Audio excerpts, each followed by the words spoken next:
Finding happy. Yes, it's a lifelong quest, isn't it? Didn't we start out like that as children, and we could find happy really easily? It was usually out playing with our friends or our toys and going to school, and it was just easier. There were a lot less things to be unhappy about. That's the key. Yes, as one gets older, we find more and more things to be unhappy about. Sometimes it feels like we actually go out and look for it, right? Or we're attracted to unhappiness like a magnet. And all through our 20s and 30s and 40s, we're trying to establish who we are and what we do, our profession or our business or our mission in life, right? And then perhaps some of us finding that special person in their life and maybe building a family or being part of someone else's family, right? And then what happens? And then you get into your 50s and 60s and you're trying to maintain what you've worked so hard for. And in many cases that includes your health, wealth, and family. Well, when you get like me and you're retired and I'm just past my 70th birthday, I'm like, well, why does it seem so hard to find happy? Every day, it's new issues. Most of them are around health.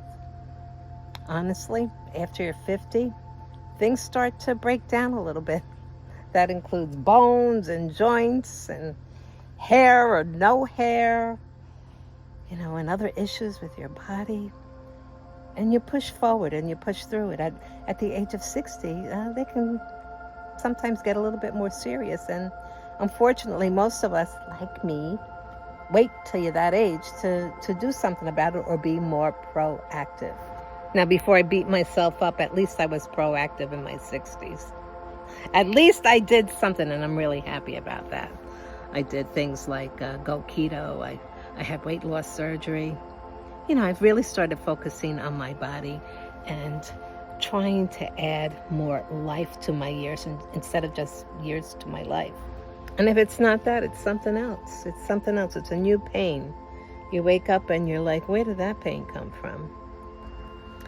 So in doing that, every day becomes a challenge. And I'm sure if you're over 60 or 70 or, you're thinking about retiring or already there are so many challenges. Things that you might not have control over or much control over, like financial. That's a real stress. That's a real stressor on your body and your spirit. Now, one of the good things about getting old is you kind of get smarter in a lot of things. Some things not so smart, like tech. But in other things about life, you kind of break down to what's really important and just simplify things. And you know what one of those things are? It's getting happy.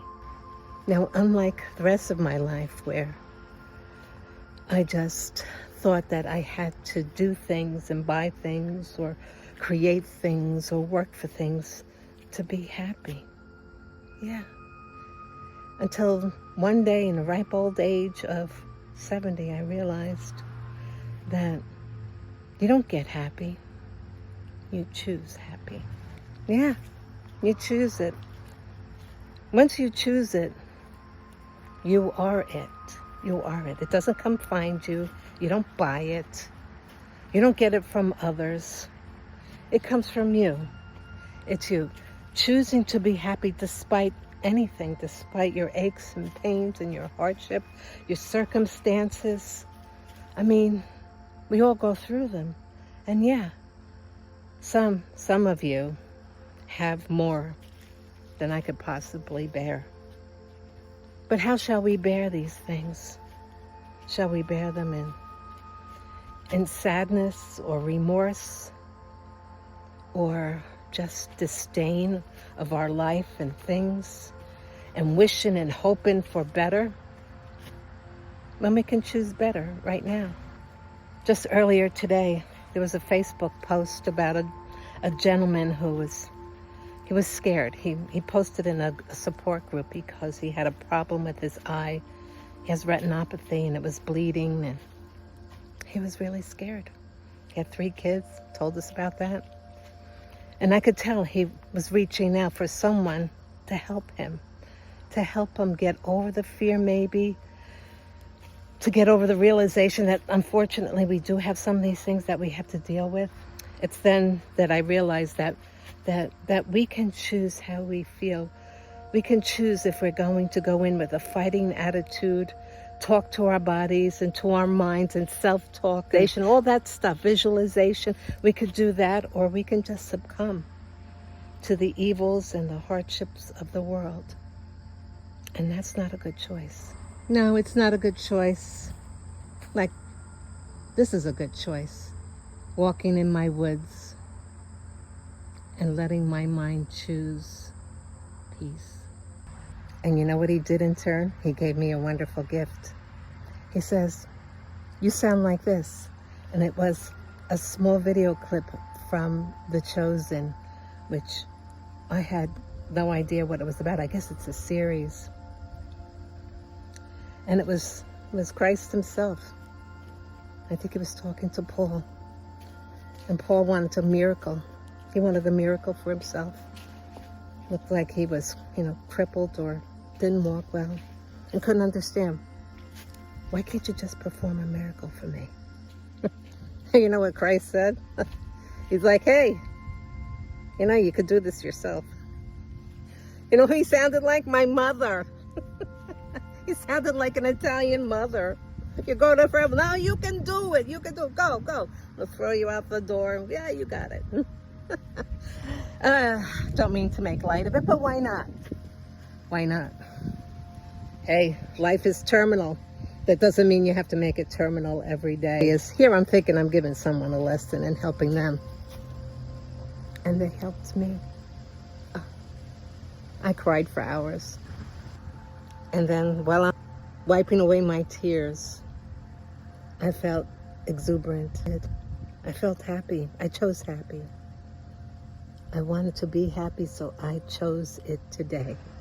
Like I do many days. I do. I wake up and I don't know, I hear birds, or I look for something positive, like I did when I was a child.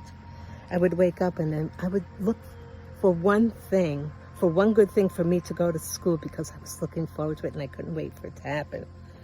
Well, that's a good trait to have right now, especially if you're over 60 or 70, actually for anyone, is to wake up and choose happy. Let the feeling wash over you. Oh, breathe it in as light, and let it come out of every finger and every toe and out of every pore. And then repeat until it washes through you and you glow. You get out there and you glow. You glow and you go. Choose happy. Create that miracle for yourself, and you'll create it for others that you love in your life today.